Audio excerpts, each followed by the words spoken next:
Bonsoir, nous sommes heureux de se retrouver sur KTO et ce soir nous allons parler sport et plus particulièrement tennis avec une ancienne joueuse de tennis professionnelle chroniqueuse sportive, Sarah Pitkowski. Bonjour. Bienvenue, merci de nous rejoindre sur KTO.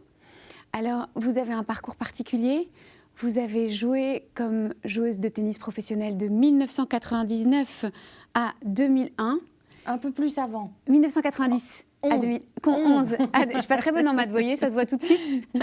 À 2001. Oui. Et puis après, vous avez eu un changement de carrière que vous allez certainement nous raconter en étant plutôt dans les médias et dans le commentaire sportif. Tout à fait. Et alors, peut-être qu'on avait quand même, d'entrée de jeu, envie de vous demander pourquoi avoir choisi cette discipline, pourquoi le tennis ?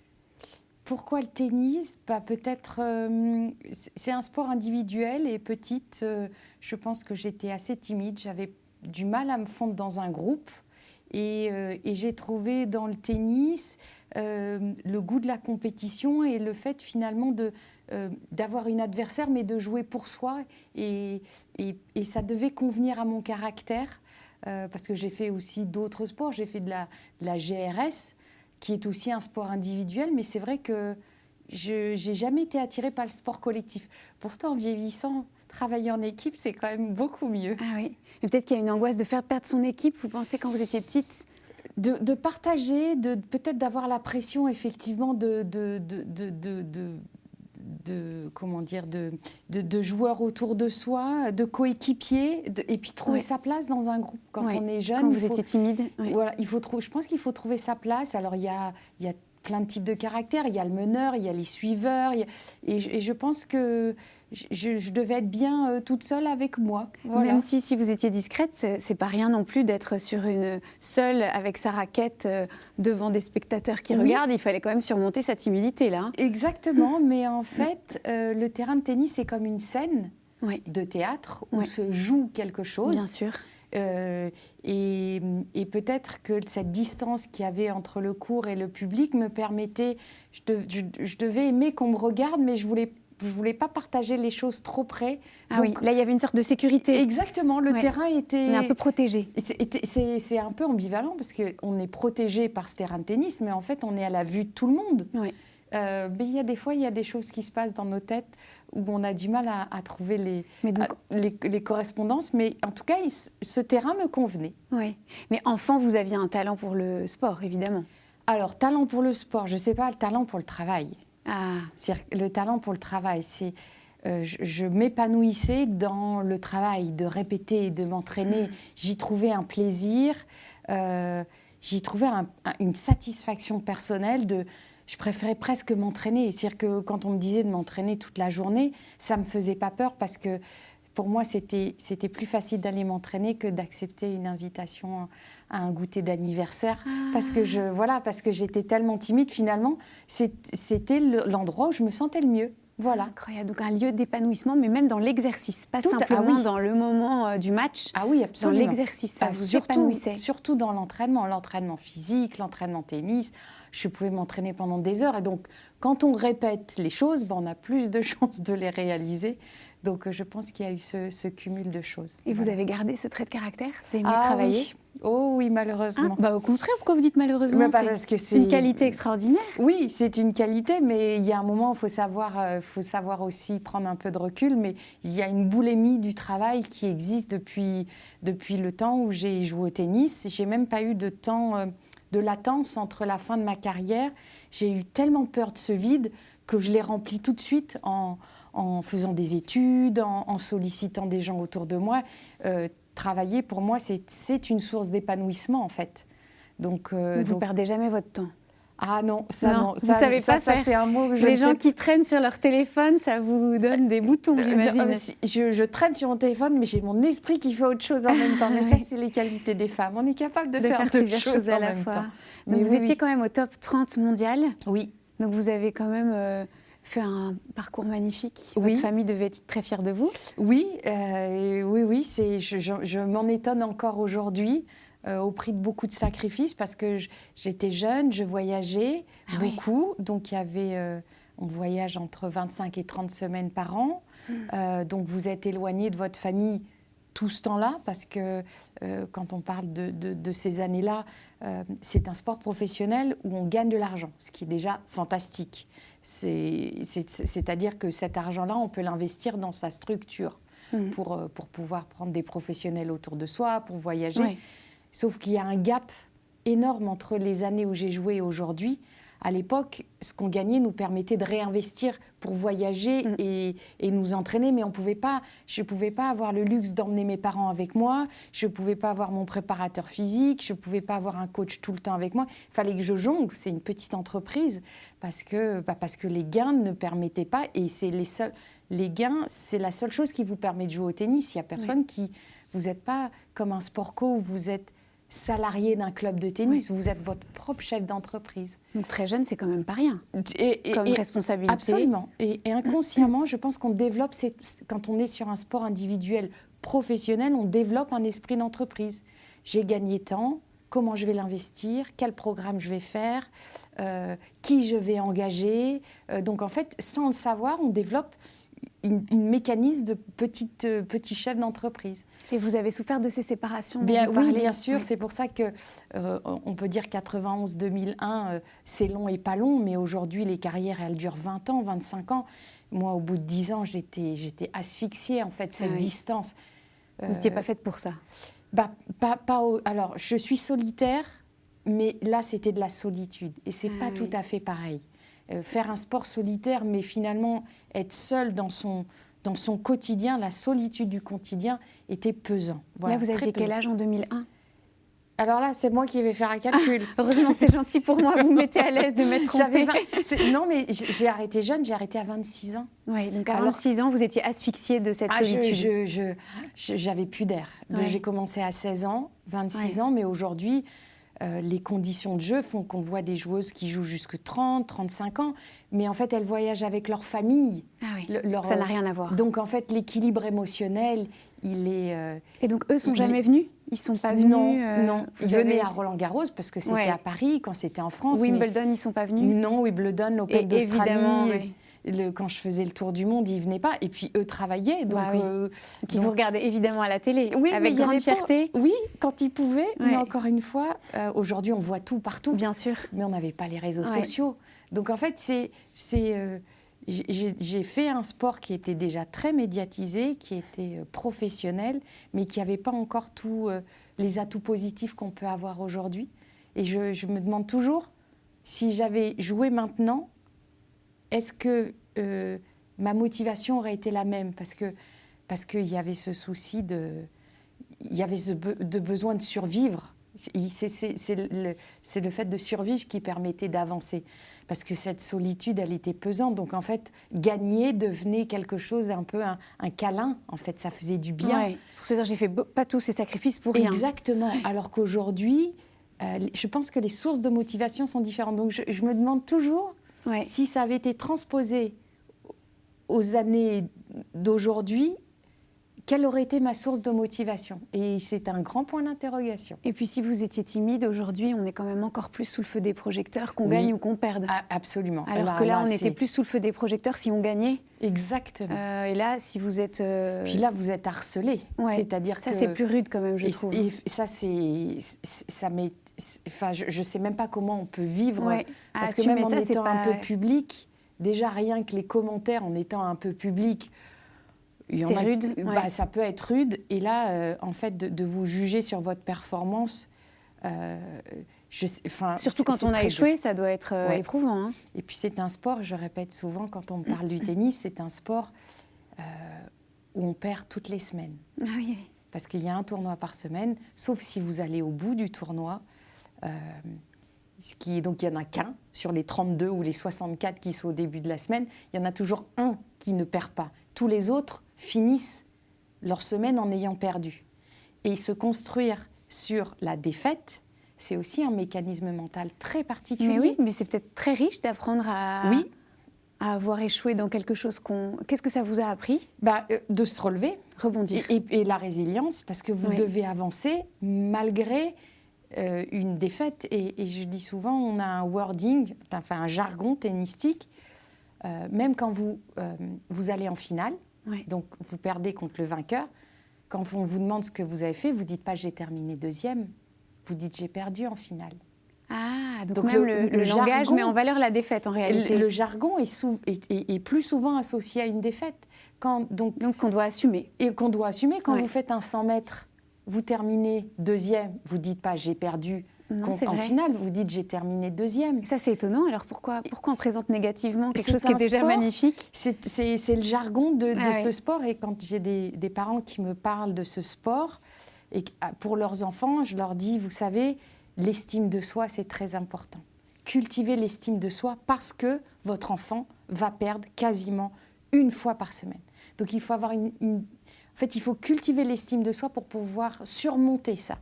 Pour pouvoir surmonter le fait que vous pouvez avoir fait 3 super matchs, mais le 4e, vous l'avez perdu.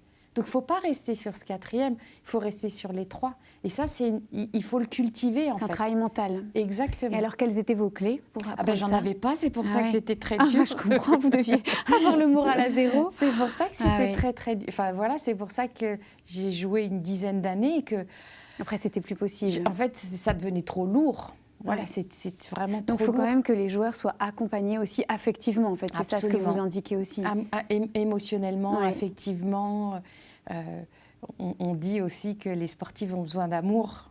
Mais je pense que c'est le cas, en fait, parce que c'est le sportif de haut niveau, déjà, il a un mécanisme mental qui est différent, puisqu'il est haut niveau, donc c'est haut niveau, donc il a un mécanisme qui est un peu différent de quelqu'un qui a une vie plus sédentaire. Donc déjà, il est hors norme. Et dans ce hors norme, eh bien, tout est hypersensible, tout est décuplé. Donc il a besoin d'amour aussi. Et même quand on fait un sport collectif, quand on regarde les plus grands matchs de foot, quand on regarde notre équipe de France de foot, on sent que même les joueurs, ils ont beau être puissants, ultra riches, ils ont besoin d'amour. C'est là où le public qui s'émerveille, c'est très important. Et ça fait du bien. Et ça, vous le ressentiez quand même, ce public? On le ressent quand on jouait en France. Mais quand vous jouez au fin fond de l'Indonésie, c'est... Voilà. Mais ça a permis de faire des voyages, d'apprendre ce qu'est la culture du travail. J'imagine. La culture de l'effort.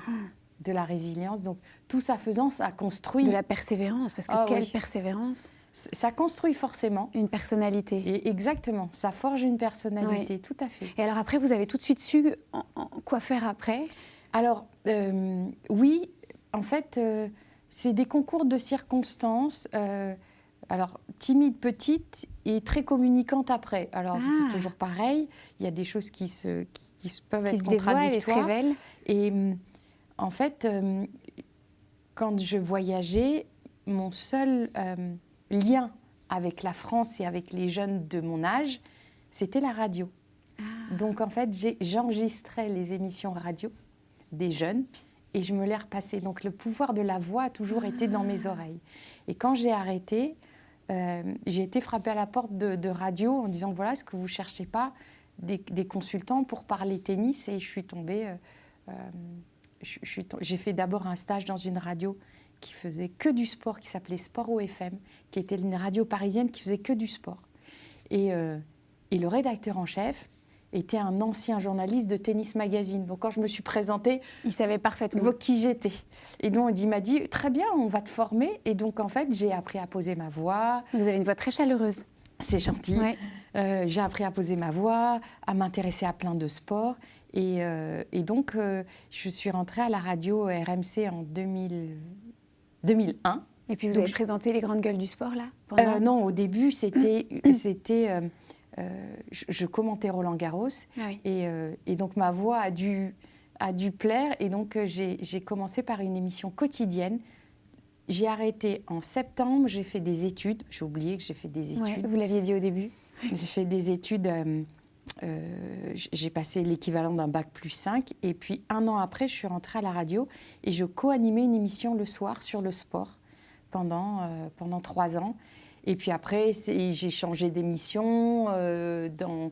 Ça fait plus de 20 ans que je suis sur cette radio. J'ai changé d'émission et la radio fait partie de mon quotidien. C'est-à-dire que quand on dit, si vous allez sur une île, qu'est-ce que vous emmèneriez ? si on m'enlève la radio, je vais mourir perdu. Ah ouais, je vais mourir. Mais c'est lié à ce que vous disiez, cet environnement d'amour en fait, dont vous aviez si cruellement manqué. On a l'impression d'être au cœur de discussions. Par la voix. Par la voix, exactement. Et par la voix, les gens sont proches d'ailleurs. Et bah oui, c'est un média chaleureux. Très chaleureux. Parce que le pouvoir de la voix, on va pas faire d'histoire, mais Charles de Gaulle nous a bien motivés par la voix aussi. Pourtant, il n'était pas là physiquement en France. Ouais. Donc en fait, je suis très sensible à ce pouvoir de la voix, en fait. Ah bah ça tombe bien de séduction. Pour la suite, parce que vous n'entendrez plus que ma voix dans la suite de cette émission. Donc c'est parfait, ça fait une bonne transition. Puisqu'on a dû vous expliquer, vous allez maintenant avoir 4 mots. Oui. Et c'est ma voix que vous entendrez pour vous les présenter, mais ça apparaîtra aussi pour vous le rappeler sur un écran. Okay. Et à partir de là, vous nous direz ce que ça vous évoque et ce que vous avez envie de nous dire. Super. À tout de suite. Merci.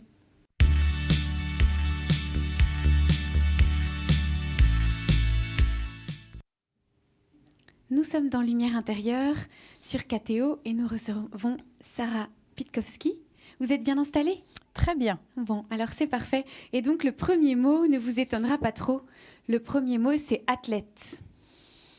Oui, bah, ça fait partie, athlète, ça fait partie d'une partie de ma vie, en tout cas la première, parce que athlète, ça sous-entend d'avoir une hygiène de vie.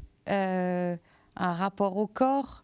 Athlète, c'est que vous êtes votre propre outil de travail. C'est ça que ça m'inspire surtout.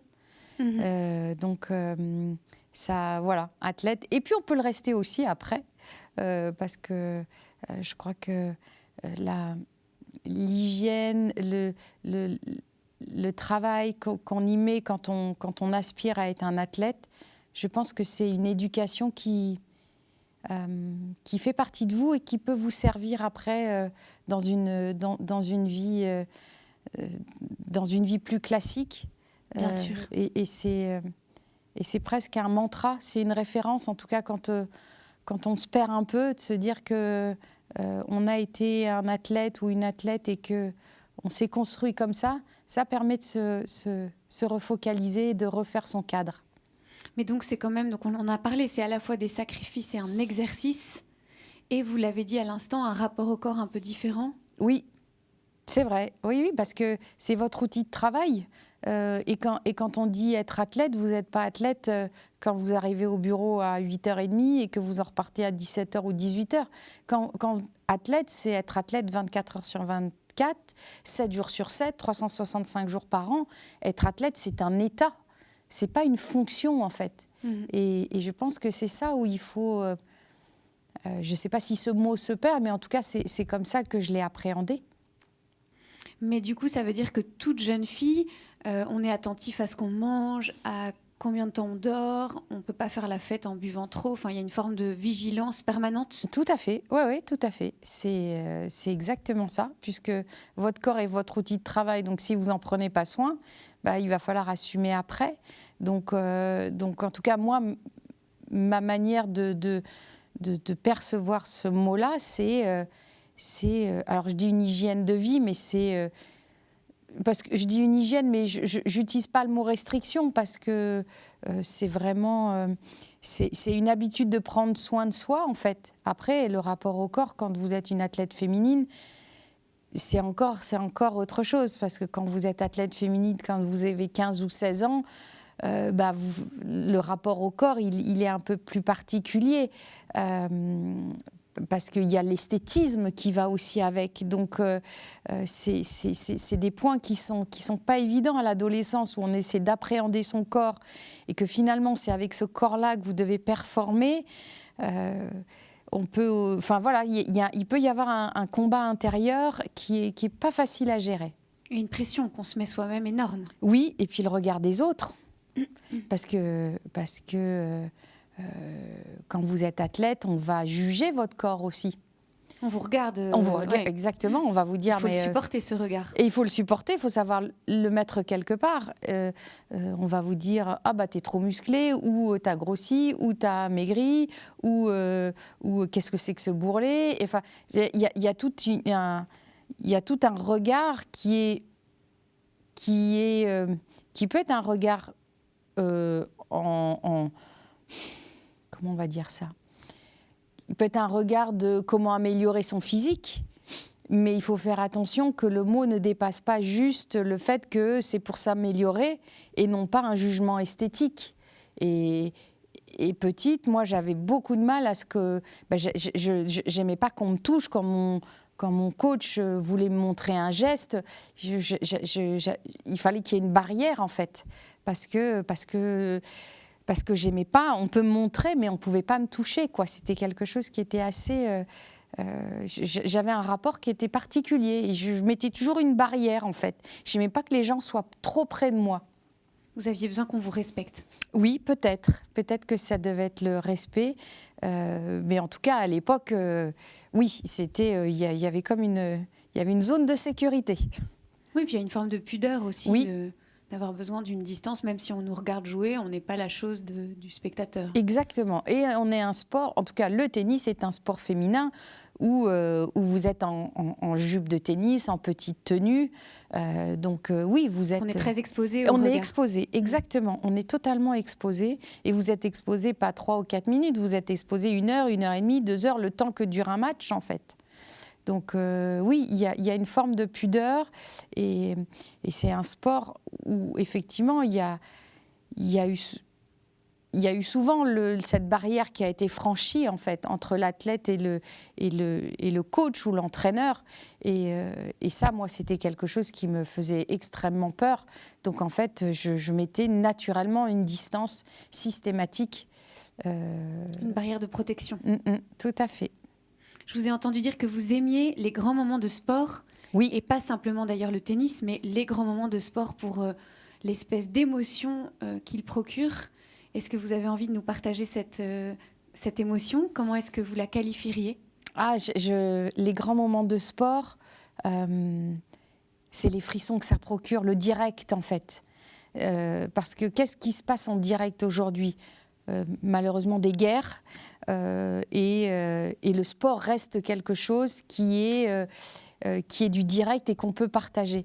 Je pense que, et encore plus, en tout cas pour ma part, quand c'est une équipe de France qui performe. Oui, vous êtes fière. Vous êtes très fière. Exactement. Même dans une autre discipline. Absolument. Je suis super fière. J'ai les frissons. Je m'imagine à la place du sportif, de l'athlète, ce qu'il ressent. Et en fait, j'ai envie de lui prendre son émotion et de me la transposer. Ça fait du bien, en fait. Ça fait du bien de voir un champion olympique monter sur la première marche du podium avec sa médaille, comme on a vécu pour Paris 2024. Ça fait un bien pas possible quand vous avez une équipe de France de foot qui est championne du monde. Mais je sais pas, je pense que je suis pas toute seule, ça se partage. Il y a une forme d'énergie. Oui, tout à fait. Il y a une joie et une énergie. Le lendemain, quand vous vous retrouvez au bureau, tout le monde partage ce qu'il a vécu, en fait. Et je trouve que le sport procure ce frisson et il rassemble. Vous êtes content d'être à côté de quelqu'un et d'avoir ce sujet commun, à dire bon alors, t'as vu ce qu'ils ont fait hier, et puis t'as vu un tel qui a fait tel sport ou qui a gagné telle médaille.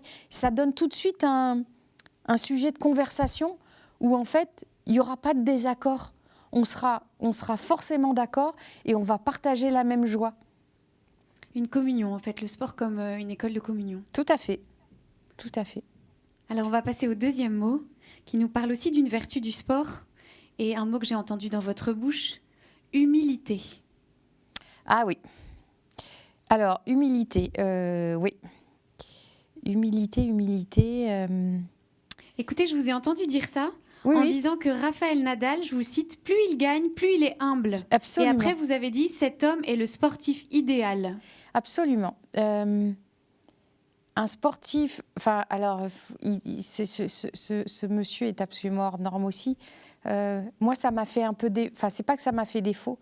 J'en avais peut-être trop, en fait. Et l'humilité, il y a des fois, il faut la bousculer, il faut l'enlever pour pouvoir...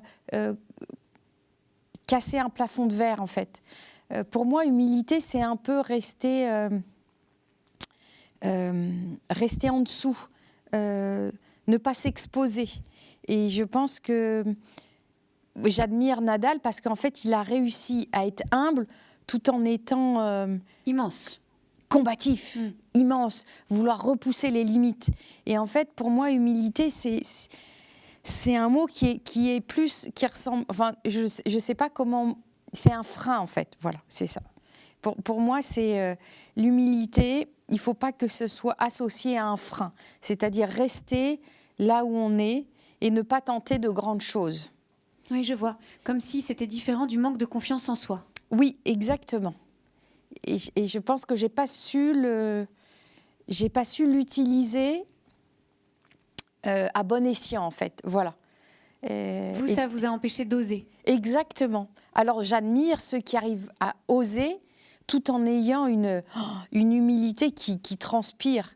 Et ça, j'admire énormément parce que je ne sais pas comment on fait pour associer ces deux qualités.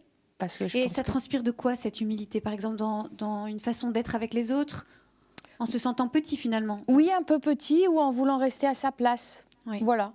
Et je pense que les grandes choses, elles se font quand on est capable de bousculer. On peut bousculer en étant poli, on peut bousculer en étant honnête, on peut bousculer en étant humble, mais moi, j'ai pas réussi à l'utiliser comme ça. Donc vous trouvez que finalement, vous êtes resté trop humble? Absolument, tout à fait. C'est-à-dire que je jouais quelqu'un qui était mieux classé que moi. Par définition, c'était un peu normal qu'elle gagne. Vous vous effaciez spontanément devant l'autre? Oui, exactement. Et je pense que j'ai gardé ça dans ma vie. Donc en fait, c'est un combat de tous les jours. D'essayer de... On peut être honnête, droit, tout en ayant des ambitions ou en étant... en ayant des ambitions de professionnelles, en fait, de s'élever professionnellement, d'aller chercher un poste plus élevé, d'ambitionner de présenter quelque chose de plus profond ou de plus exposé. Après, du coup, vous avez cultivé le talent avec votre second métier de mettre en valeur les autres grâce à ce talent que vous avez de vous effacer. Oui, peut-être, absolument, tout à fait. Et d'ailleurs, je suis mieux derrière que devant. Ou, non, pas derrière, à côté. Je suis mieux à côté que devant. Voilà, le terme est beaucoup plus juste. Parce que je ne pense pas être quelqu'un d'effacé, qui se met derrière. J'ai besoin d'être là pour qu'on me regarde, que je sois là. Pour autant, j'aime pas être toute seule. J'aime pas être toute seule devant. Voilà, j'aime bien être à côté. Vous auriez été un bon coach, peut-être? Oui, je ne le suis pas du tout. Je ne le suis pas du tout. J'essaie déjà de me coacher moi-même avant de coacher les autres. C'est pas très facile, ça, déjà. Ouais. Est-ce que vous avez envie de nous rappeler un très beau souvenir de votre carrière? Je vous ai entendu dire que votre mémoire s'effaçait de cette époque-là. Oui. Mais est-ce que, par exemple, je ne sais pas moi, le tournoi de Budapest de 99, est-ce qu'il y a un moment qui vous reste comme magnifique? Oui, c'est un tournoi. Cette image-là, je l'ai encore. Parce qu'en fait, au premier tour, j'étais largement menée. Je devais perdre au premier tour, en fait. Et puis, le match se renverse parce que c'est ça aussi le sport. Il peut y avoir des renversements de situation. Et en fait, j'ai traversé le tableau. En fait, comme si j'étais pas là. En fait, je jouais, mais pour une fois, ma tête était ailleurs parce que j'avais probablement déjà perdu. Donc, en fait, j'ai joué sans frein, sans a priori, et les matchs se sont enchaînés. Et j'ai cette image où je dois faire un discours à la fin. Donc, je suis à Budapest, donc je suis en Hongrie, donc il faut parler anglais. Donc on remercie tout le monde et là, et ça c'est tout à fait moi, la seule personne que j'oublie de remercier, c'était mon entraîneur qui était dans les tribunes. Donc ça s'appelle une gaffe, absolument. Ça s'appelle. Donc de peur de tout oublier, et en fait la personne que j'ai oubliée c'est lui, et c'est normalement la première personne qu'on remercie. En tout cas on remercie les personnes qui vous ont aidé à atteindre ce niveau. Donc voilà, c'est ma dualité. Je me suis excusée après. Mais il a dû bien comprendre, non? Bah oui. Mais il était chiffonné. Bah oui, ça se fait pas en fait. Je regrette beaucoup. Enfin, même si on le fait après, quand on sort du terrain, enfin c'est pas possible. C'est l'émotion qui vous a fait un trou noir. On va dire ça comme ça. C'est sûr. C'est bien compréhensible. On va passer justement au mot suivant, et ce mot, c'est mémoire. Ah, alors la mémoire, elle est compliquée. Il y a beaucoup de souvenirs qui commencent à s'effacer. J'ai du mal à les remettre dans le temps. Mais même des choses... alors, les choses désagréables, j'ai envie de dire tant mieux. Mais même les choses agréables, en fait... la mémoire me fait quand même un peu défaut. Je ne sais pas pourquoi.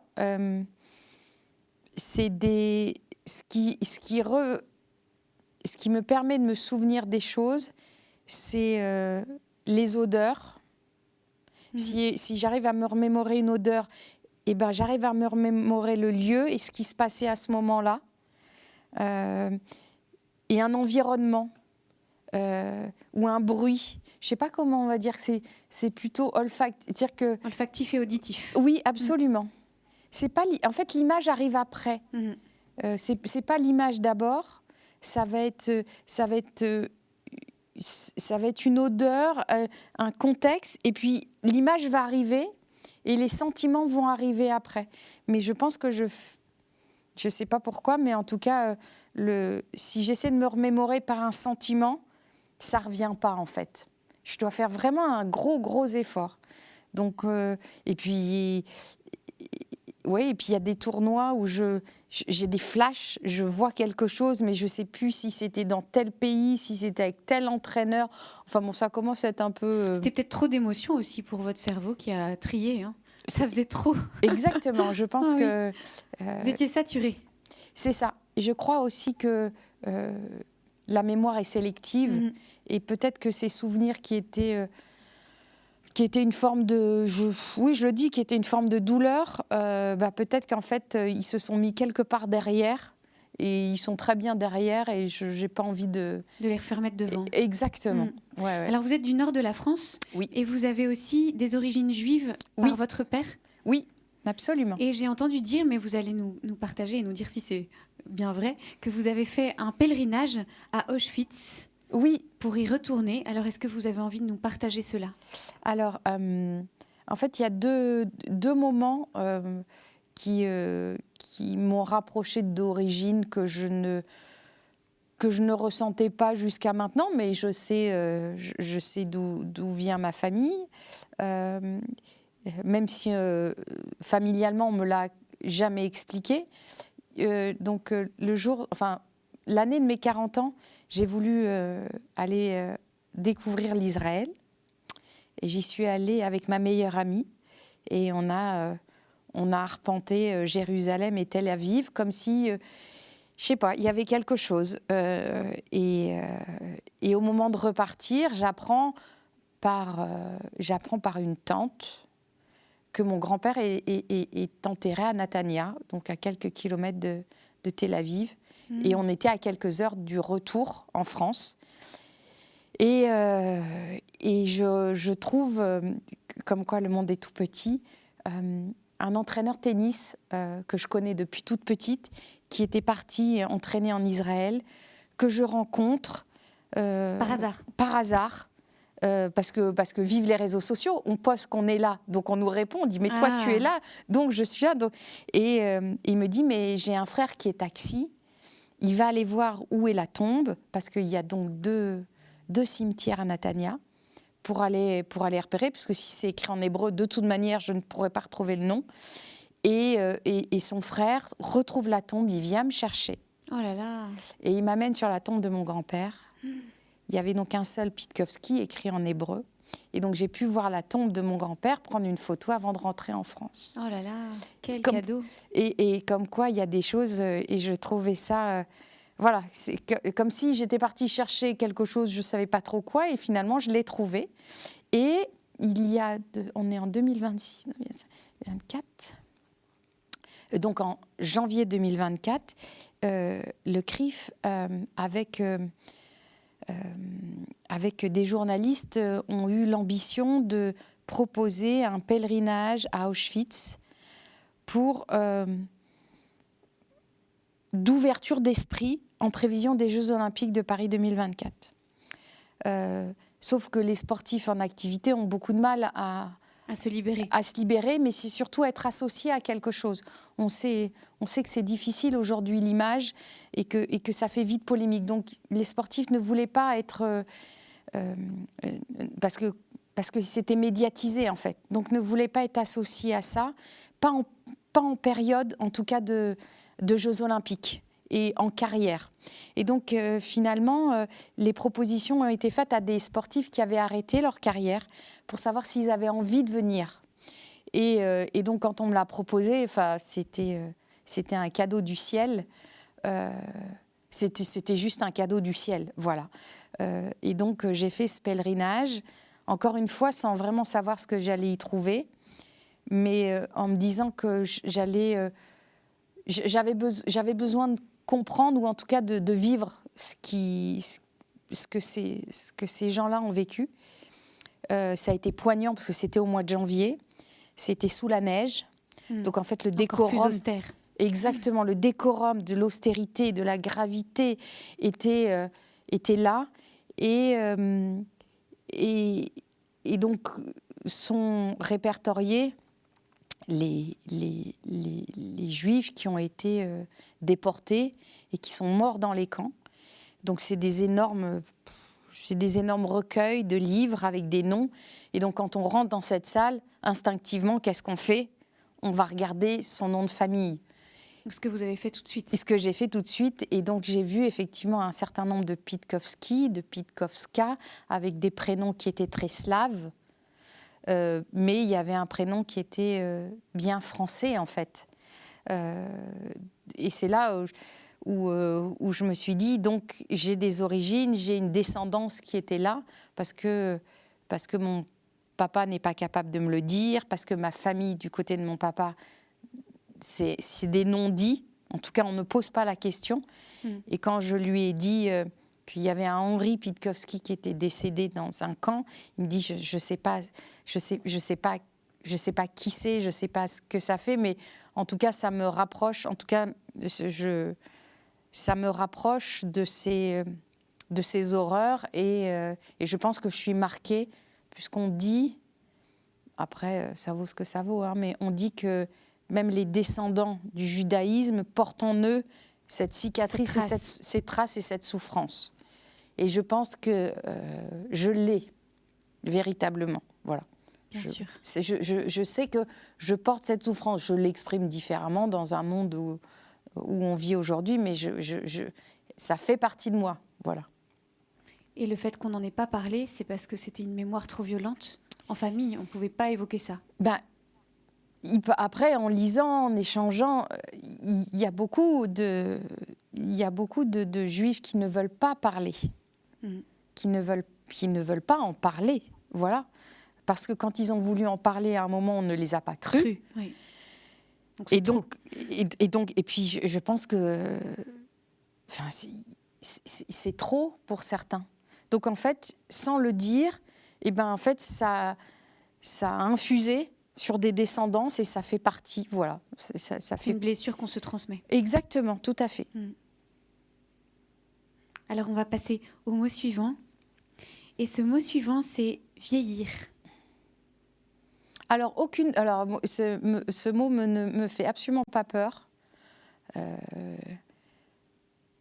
Au contraire, non, peut-être pas au contraire quand même, mais ce mot ne me fait absolument pas peur parce que vieillir, c'est associé à la sagesse, à la connaissance de soi et peut-être d'un mieux-être, voilà. Une forme de paix. Exactement. Et avoir appris à vivre avec ce corps qu'on a mis du temps à apprivoiser, à dompter. Exactement. Et maintenant, on est réconciliés, lui et on essaye, mais en tout cas, j'ai pas de... Il n'y a pas une... Je suis pas... comment dire... je suis pas à la recherche d'un jeunisme éternel ou de retrouver le visage parce que nos traits parlent de nous-mêmes, même si c'est plus difficile de se regarder dans la glace le matin quand on se lève. Je cherche pas spécialement à cacher les traits qui font qu'aujourd'hui, on avance en âge, en fait. Voilà. Et en maturité. En maturité, oui. Douceur, peut-être aussi. Oui. En tout cas, ce mot... alors, attention, vieillir et vieillesse, c'est pas la même chose, hein. Oui. Je suis plus en phase avec vieillir que vieillesse. Bien sûr. Vieillesse qui résonne avec solitude. Oui, et puis perte d'autonomie, et puis maladie. Enfin voilà. Bien sûr. Vieillir, je trouve que ce mot, je l'accueille avec bienveillance. Et vous avez parlé de cadeaux du ciel tout à l'heure. Du coup, on est sur KTO, bien sûr. Oui. Et on a envie de vous demander, vous y croyez, vous, à un cadeau vraiment du ciel, au sens, pas au sens figuré, mais au sens propre? Un Dieu qui vous aurait fait un cadeau ou quelque chose du ciel qui se serait donné à vous avec cet événement ou ces événements de votre vie? Je pense que les choses n'arrivent pas par hasard. Je pense qu'on les cultive. On les cultive. Et cadeau du ciel, qu'est-ce que j'entends par cadeau du ciel? C'est ni trop triste, ni trop gai, en fait. C'est plutôt... comment je vais expliquer ça? Un cadeau du ciel, c'est peut-être un paquet du ciel. Voilà. On vous donne ça et vous devez faire avec. Voilà. Mais si on vous donne ça, c'est il y a quelqu'un qui donne? Oui, il y a quelqu'un qui donne. Et ça, c'est pas un hasard? Non, c'est pas un hasard. Non, si ça vous ne croyez pas au hasard? Non, je crois pas, absolument pas au hasard. Donc à la limite, vous croiriez à un mot qu'on pourrait appeler autrement, mais une sorte de providence. Oui, exactement. Je pense que je suis plus sur la providence que sur le cadeau. En tout cas, moi, je ne fonctionne pas en pensant que j'ai une étoile au-dessus de ma tête et que tout va bien se passer. Non, la vie montre bien qu'il y a des épreuves. Exactement. Mais on peut en faire quelque chose. Voilà. Et vous croyez que vous êtes comme accompagné par cette providence, enveloppée? En tout cas, si j'en ai besoin, je saurai où aller la chercher. Et où? Je pense dans une... c'est pas une foi, dans une croyance. Dans une croyance, en fait, dans mes origines, dans le fait de savoir qu'il y a un endroit sur cette terre où je pourrais avoir la bienveillance si je dois surmonter des choses qui sont insurmontables. Voilà. Donc dans tous ceux qui vous aiment et qui vous enveloppent de leur tendresse. Oui, et un lieu, l'Israël. Ah oui. C'est-à-dire que s'il y a un endroit, si ce petit bout de terre reste là où il est, c'est de dire que si le ciel me tombe sur la tête, c'est-à-dire que si il y a un déferlement de quelque chose que je ne peux pas surmonter, je me dis que j'ai une terre qui pourra m'accueillir. Voilà. Donc ça, c'est une patrie pour vous, vraiment? Oui, tout à patrie. fait. Oui. Et après la mort, que diriez-vous? Je crois qu'on existe toujours par son âme. Oui, l'âme. Oui, on est toujours vivante. là. Oui, absolument. Donc en tout votre cas, grand-père, tous ceux qui vous ont précédé, vous les sentez oui, vivants? Oui, absolument.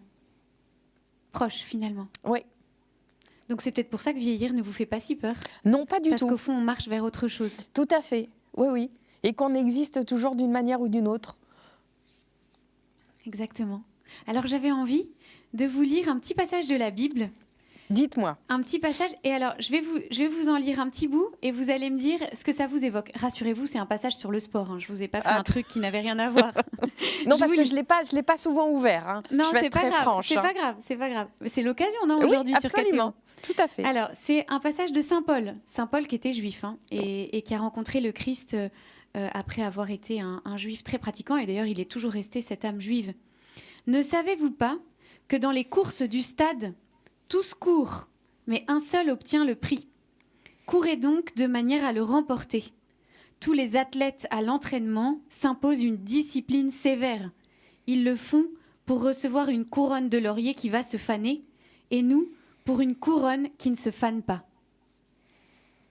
C'est joli, non? Oui, c'est très joli. Ça vous plaît? Oui, oui, mais C'est-à-dire que pourquoi la couronne, elle se fanerait pour celui qui la gagne? Parce que c'est la belle question. Parce que la victoire est éphémère.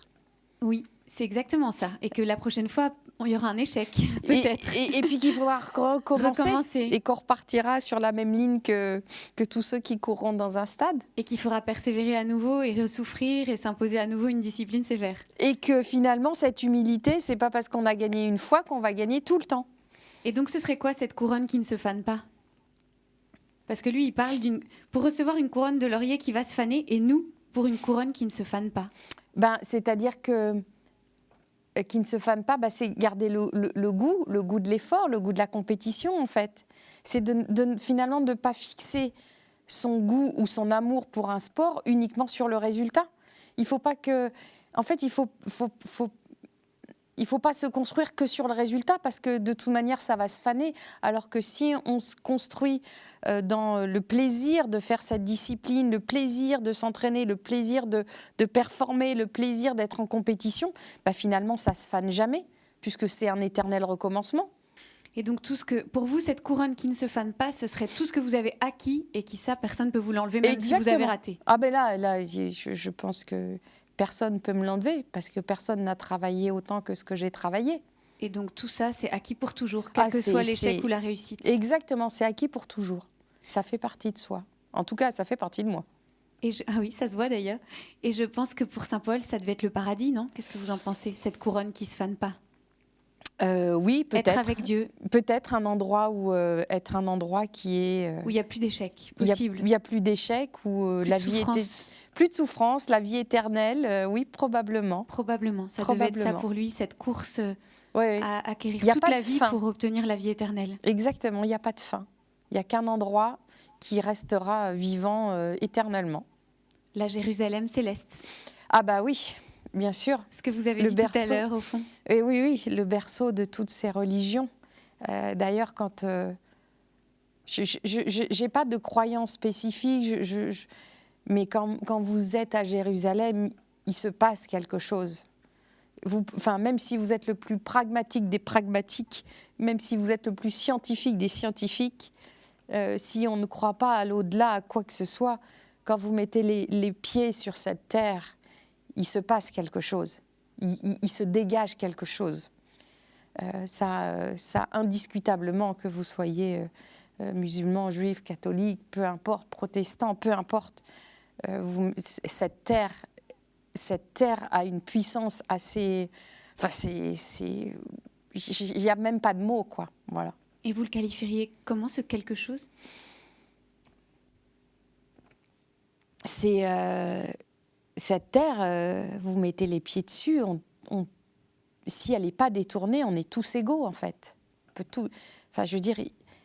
peut tous être les uns à côté des autres. Quelque chose de la paix, paradoxalement, alors. Oui, absolument, de la paix. De la paix. Vous êtes sur une terre qui est mystique, qui ne fait aucune différence entre toutes les religions. Merci beaucoup, Sarah Witkowski. Merci à vous pour la dernière partie de cette émission.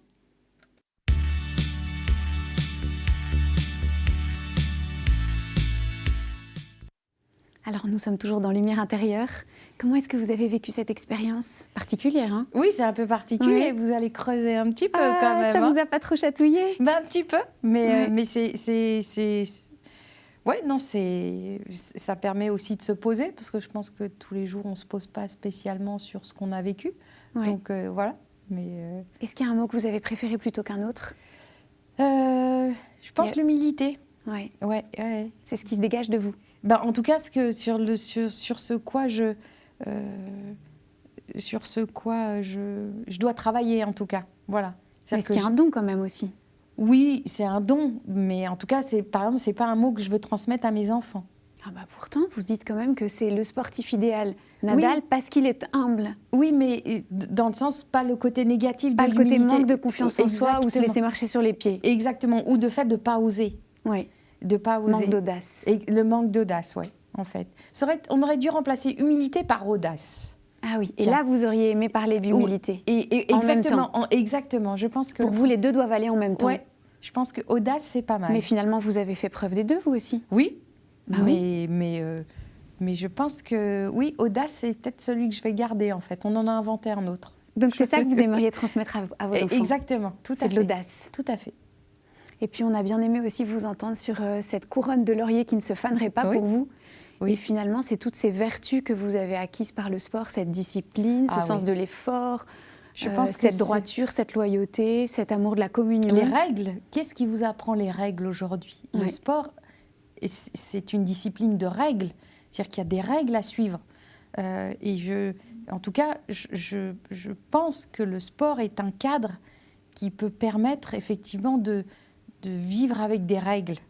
Je pense que et de construire la paix, du coup. Exactement. À l'heure où on vit aujourd'hui, quand une balle est dehors, elle est faute. Quand elle est dedans, elle est bonne. C'est-à-dire, on ne tergiverse pas. Il y a une règle et elle est immuable. Et en fait, je trouve que utiliser le sport comme une éducation permet d'avoir des bases de règles. Et d'avancer dans la vie. Et d'avancer dans la vie, d'avoir un cadre. On sait que quand on n'a pas de cadre, on est déboussolé. Et le cadre permet d'être une boussole, en fait. Merci beaucoup. Merci beaucoup, Bénédicte. Vous pouvez nous retrouver sur ktotv.com. Et on a été très heureux de vous entendre, vous écouter, de se mettre à votre école aussi. Merci beaucoup, en tout cas, de votre invitation. Et puis, on marche vers la Jérusalem céleste. Exactement. Allons-y. Merci beaucoup.